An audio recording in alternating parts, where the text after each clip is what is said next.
When I turned 15 and walked out of that old castle, I felt like a bird escaping a cage.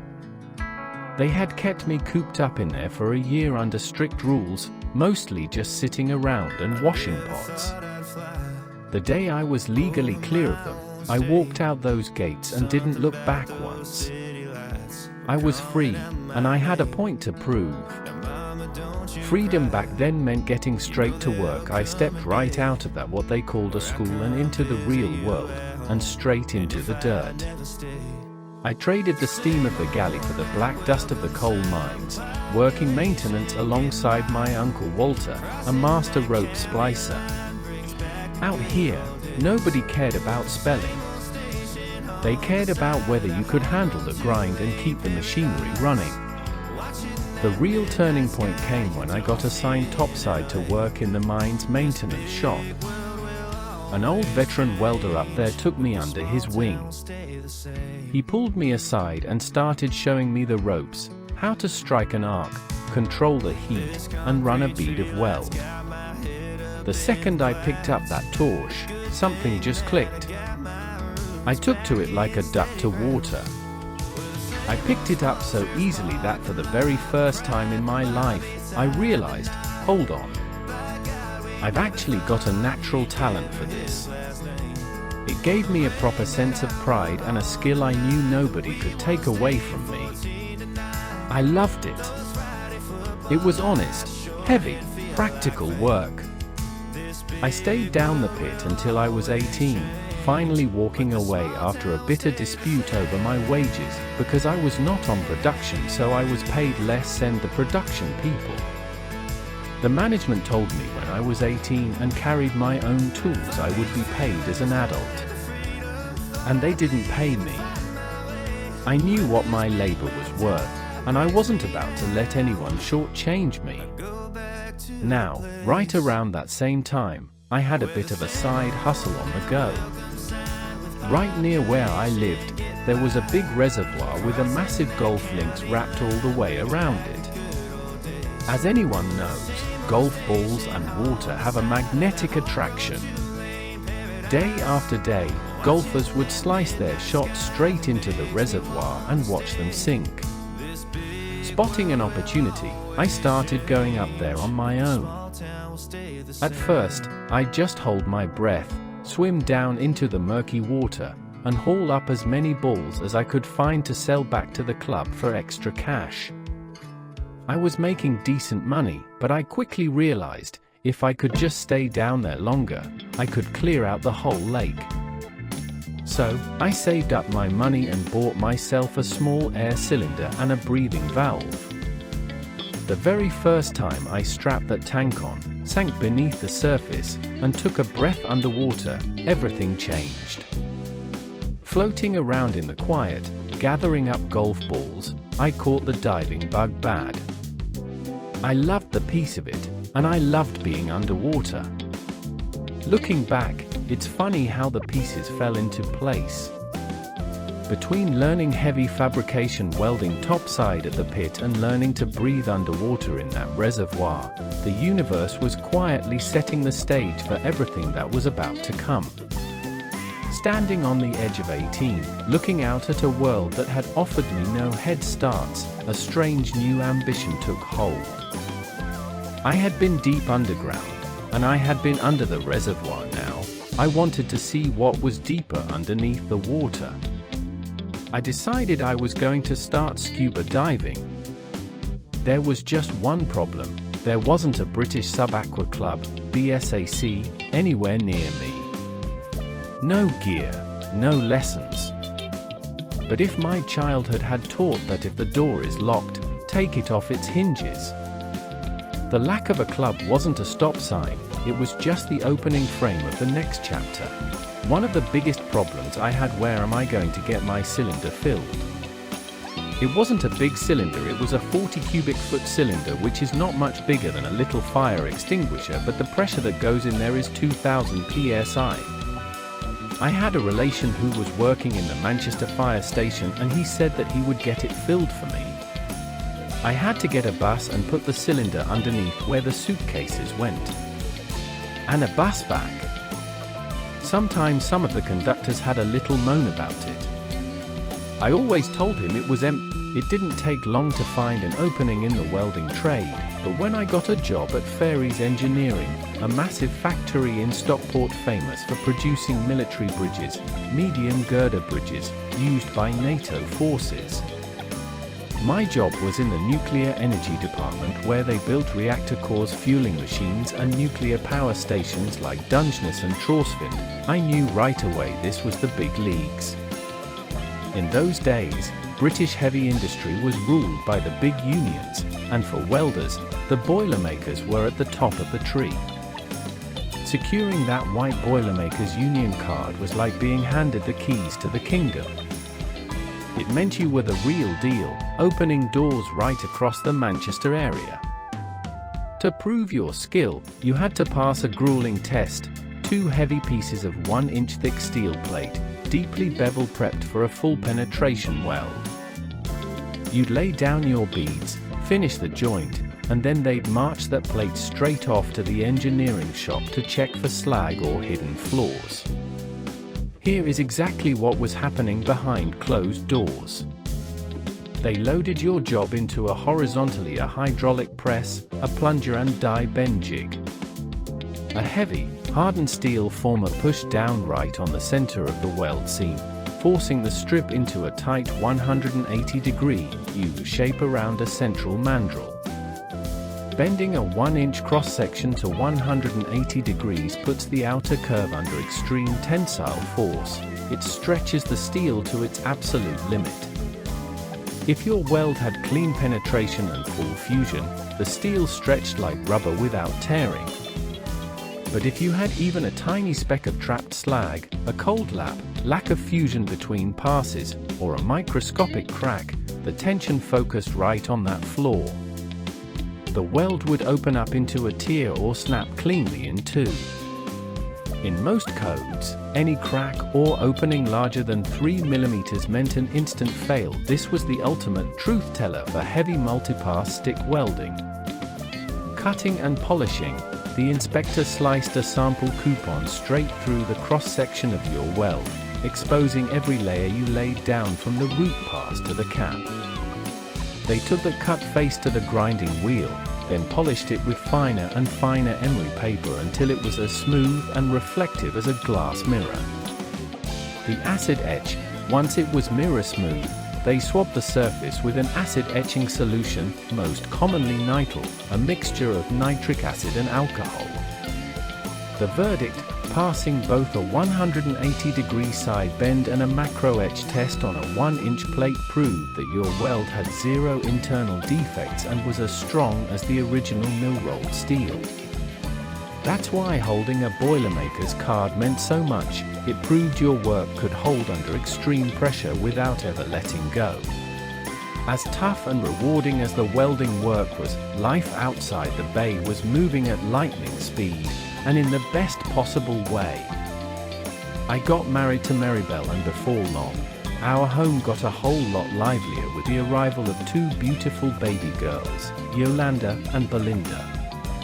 Suddenly, I wasn't just a welder burning through heavy rods. I was a proud family man with 2 daughters, a wife to support, and a brand new mortgage to pay. While the work in heavy engineering paid the bills, juggling 12-hour night shifts, family life was a serious balancing act. It started with a simple observation from my wife when I walked through the front door after a long shift at the factory. A small diving shop just opened up at the end of our street, right on the main road, she told me. Being keen on diving, I couldn't resist going down to take a look. Before I knew it, the manager had offered me a part-time weekend job filling diving cylinders. It seemed simple enough, I could do with few extra pounds, and took the job. But there was a catch. The manager, Eddie, spent far more time sitting in the pub across the street than he ever did in the shop whilst I was there. The actual owner was away most of the time, earning his living as a commercial diver in the North Sea. But one weekend, the owner unexpectedly came home. I was standing alone in the quiet shop when he walked through the door. looking around. "Where's Eddie?" he asked. "He's over the road having lunch," I replied carefully. He looked at me sharply. "How often does he have his lunch?" I kept my mouth shut, not wanting to get too involved in their business. But the owner didn't need to hear anything more. He turned to me with a sudden, serious proposal. "Would you like a full-time job in this business with me? Because if you say yes, I'll walk right over to that bar and sack him on the spot." I was stunned. I had a wife, 2 young children, and a heavy mortgage to pay. At the factory, I was earning my keep as a welder, taking home £42 a week, not a fortune, but it paid the bills. "How much are you earning now?" the owner asked. When I told him, he didn't hesitate. "I'll give you £52 a week if you take the job." 10 extra pounds a week was real money back then. I took the lead. Eddie got the sack, and I took over the shop. At first, the job was dead quiet. Sitting in that shop during the bitter winter months, trying to sell a few pairs of flippers and a trickle of basic equipment, was soul-crushing boredom. Then came the construction of the new motorway around Sheffield. One afternoon, a contractor walked into the shop, looked me dead in the eye, and asked if we handled underwater civil engineering. Out in the middle of a heavy river, a massive concrete support column was being poured for a new motorway. They had driven steel sheet pilings all around it to form a cofferdam, and now those pilings had to be cut out deep underwater. I didn't hesitate for a second. I told him yes. I was only 18 years old. I might not have been much for spelling or formal paperwork, but I had drive, grit, and the determination to take on the world. Taking on a heavy civil engineering contract at 18 was a massive leap, but I scrambled to get all the information I could on specialized gear. My mind went straight to the famous Carrier cable.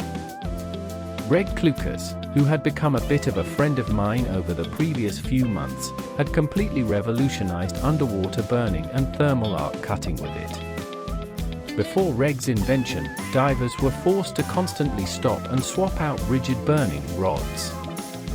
The Carrier cable changed everything, a flexible, continuous cable system that fed oxygen straight through its core, letting a diver burn continuously. I called Reg to tell him what I was planning to do, and he thought I was completely crazy. The physical setup was an absolute trap. I was going to have to squeeze down into a narrow gap between the massive concrete motorway tower and the outer sheet metal pilings, working about 8 feet below the waterline. Reg warned me about the physics. Steel requires a kindling temperature of roughly 870 degrees Celsius, 1600 degrees Fahrenheit to ignite, but once burning, the tip of a Carrier cable reaches staggering temperatures of 5,500 degrees Celsius, 10,000 degrees Fahrenheit. He made sure I understood that the moment I sliced through that sheet metal, the huge head of water pressure outside would cause a massive rush of river water to come blasting through the cut. My wife stayed behind to look after the shop while I packed the gear and headed out to the river site. Stepping off that ladder and sinking into the dark, murky water, reality hit. This was a brutally difficult and dangerous task, and it was my very first ever commercial diving job.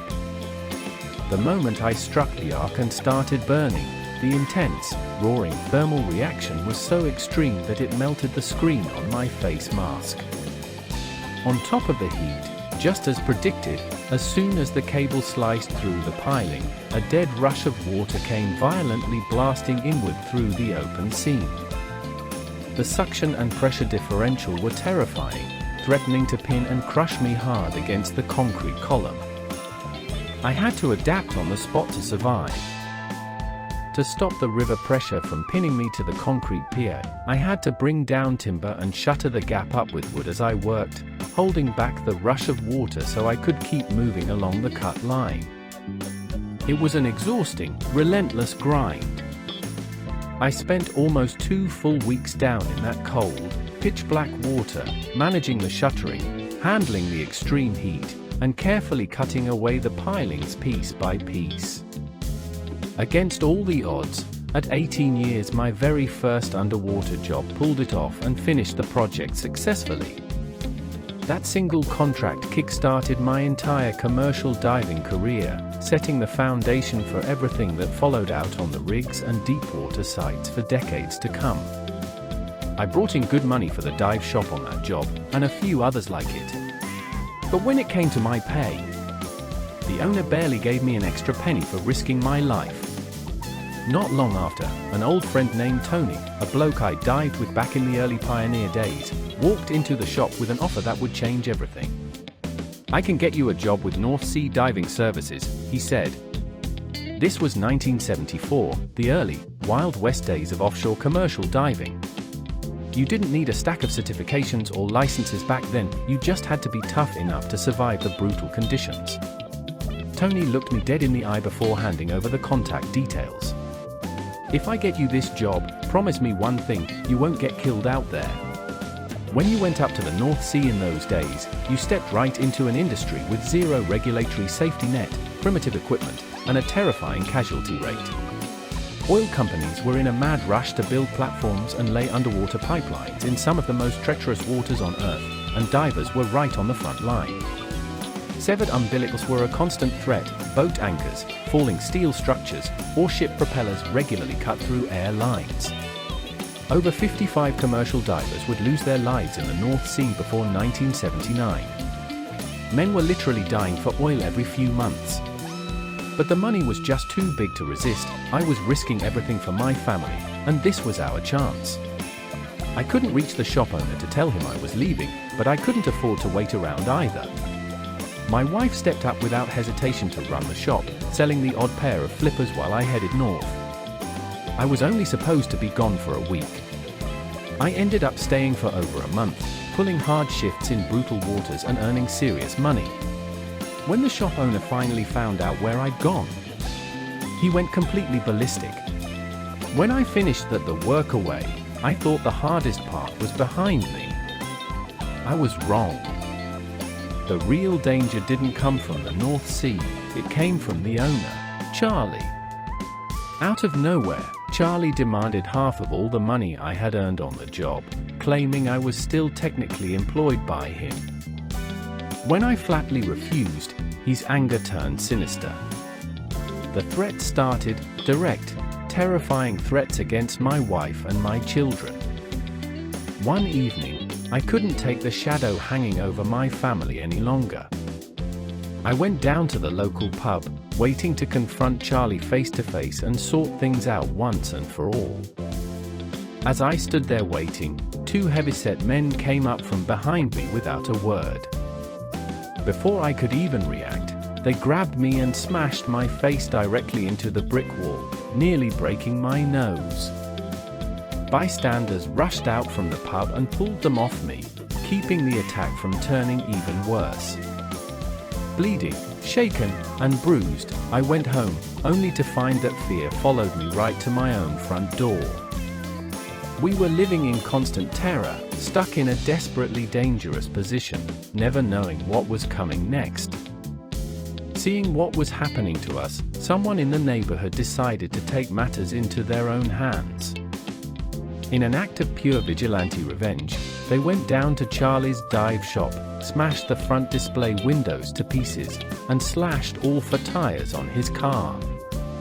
Instead of scaring him off, it backfired. It made Charlie twice as volatile and unpredictable. Desperate to stop the escalating violence before my family got caught in the crossfire, I went back into the pub, stood in front of everyone inside, and put the word out. Please, whoever is doing this, stop. I have enough problems as it is. Don't make it worse. I never found out who smashed his shop or slashed his tires. The tension on our street was thick enough to cut with a knife, and for a long time, every night felt like waiting for a spark to touch a powder keg. Then, the police arrived at my front door. Charlie had gone to them, claiming I owed him a considerable amount of money. I sat down with the officers and laid out the entire truth.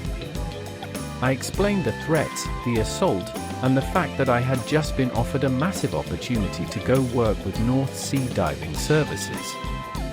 I told them straight, I couldn't possibly go away offshore and leave my wife and kids behind while this man was threatening them. The officers looked at the situation and offered pragmatic, off-the-record advice. They said under the circumstances, for the safety of my family, if I had the cash to give him, it would be best to pay him off and officially close the matter. They asked if I had the money. I did. The police waited while I went to the bank to pull out the cash, and then they escorted me right back to the dive shop. We walked in, and there stood Charlie. With the officers standing right beside us, Charlie looked at me with a smug, arrogant grin and spat out, "You will never have any friends, and you'll never have a proper job if you treat people like this." I didn't say a word. I had the stack of cash gripped tight in my right hand.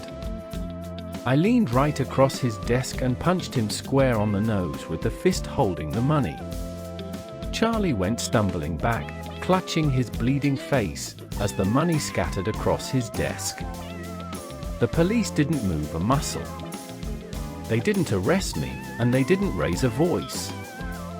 One officer just looked down at Charlie, looked at me, and said quietly, "Now that is the end, we have a closure. It was a dark, dangerous chapter of my life, one that only finally came to an end after that dipstick took my..." I hope everyone is enjoying this second part of the journey.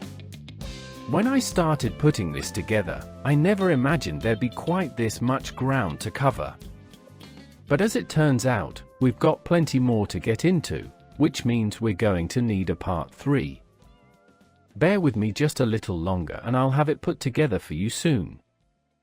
Thank you all for coming along for the ride.